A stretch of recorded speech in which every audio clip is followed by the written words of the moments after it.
Well, Friday marks the United Nations Day to raise awareness about violence against women. Women in Afghanistan are one of the many who are oppressed and abused. A member of the Human Rights Council says one of the main reasons for the ongoing violence is negligence by the government.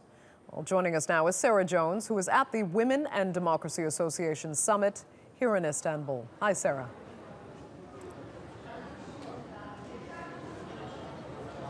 Hi, here at the Women and Justice Summit in Istanbul, lawmakers, politicians, judges, and activists are here to discuss women's rights.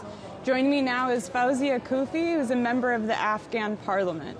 Fawzia, the Afghan Taliban has made some recent advances in Kunduz and Helmand. What could these surge by the Afghan Taliban impact women's rights? Well, Taliban, anywhere they go first, the main victims of their victory is women. We remember last year in October when they attacked Kunduz, not only that many people left their houses, especially women activists and human rights activists, because they were the main target, but also they put on fire the first or the only woman-run TV and radio, which called Radio Roshani. I think this is through their, political history and career. The Taliban think, or their behavior towards women have always been more oppression of women means more power to Taliban. And they have actually proven this during their time when they were ruling Afghanistan. And I was, of course, living in Afghanistan.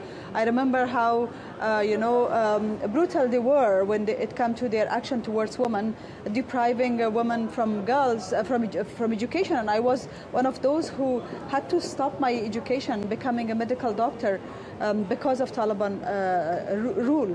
Also, they wouldn't allow a woman to go see a doctor without a male companion. So if you're a woman and you're single, you never go see a doctor unless you're accompanied by a woman. Even nowadays, although they claim that they have changed internationally, but in reality, whenever they capture a place in Afghanistan and you go see, they have, they kill women without even a proper trial. They execute women for minor crimes. They stop girls' education. They close schools for women. So unfortunately, they have changed in slogans, but not in reality. And as a female member of parliament, what changes have you seen firsthand when women are brought to the table?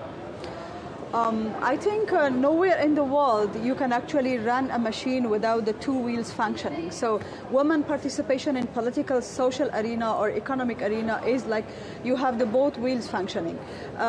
We have seen countries that have progress. Those progress will not come if women are not in the table. Afghanistan is a small example. I mean, if you look at 15 years ago, where women were oppressed and sat at home, they were made to sit at home, you could see that life was so different as comparing to now, where more women are in politics and in social life. Thank you, Fawzia.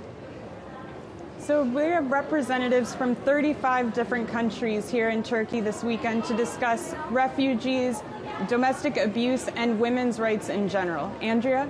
Thanks for that, Sarah.